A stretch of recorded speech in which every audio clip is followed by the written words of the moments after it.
Well, it's been an extraordinary few days for the Labour Party in general and its Scottish leader, or its leader at Holyrood in particular. So we dispatched Ruth Davidson to take a look back at Wendy's week. It's just 7 days since Wendy Alexander sat on the politics show sofa and talked about an independence referendum. But to the Scottish Labour leader, it must feel a lot longer. I don't fear the verdict of the Scottish people. Bring it on. The message seemed clear and got clearer the very next day. I think we should stop the huff and the puff and the bluff that we've seen from the SNP, and they should get on with it. No equivocation there. In fact, it was a line worth repeating. There's enough of the huff, the puff and the bluff. The issue's been around for 30 years and we should not be debating it for another 3 years. And where have you heard this before? It's been around for 30 years, let's resolve it. They are pushing this issue. She was direct, too, on whether she had the backing of Gordon Brown. Is Gordon Brown endorsing your decision to call for a referendum? Yes. He is endorsing it, and he has told you that? Yes. So any suggestions that you've bounced him into this are wrong? Yes. I am not there. They're wrong. But it seems that the clearest thing of all was the Prime Minister's refusal to be bounced into anything. Bring it on. Labour's leader in Scotland, Wendy Alexander, says there should be a referendum now on Scottish independence. Does he agree with her? That's not what she has said. The timing was disastrous on the back of a rout in the local government and London mayoral elections. As Labour seemed to go into full self-destruct mode, it led one minister at Westminster to tell the BBC that Wendy Alexander's leadership has been a car crash and that there is an appetite for someone else, but there's really no alternative. With friends like that, who needs political opponents? George Robertson famously said that devolution would kill independence stone dead. Well, Gordon Brown and Wendy Alexander are now doing their damnedest to warm up that corpse. Can the First Minister believe his luck?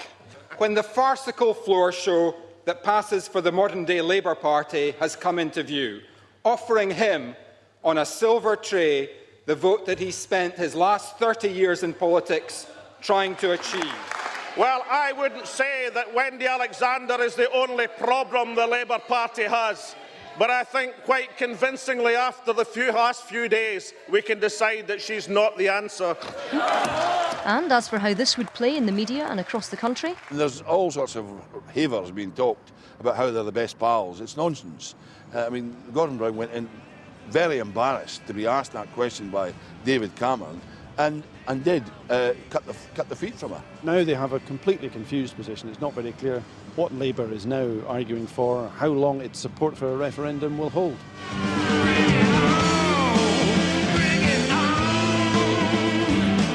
And if it's one of the hoarier old clichés to say that a week is a long time in politics, then at least now there's a new political catchphrase doing the rounds, brought to you courtesy of that politics show sofa. Bring it on. Coin a phrase, bring it on. And yes, bring it on.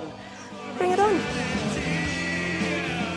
Well, we're rejoined now by the Labour leader at Holyrood, Wendy Alexander. I'm curious, if Gordon Brown didn't, as you suggested, endorse your idea of an early referendum, what did he tell you in the conversations that you had with him?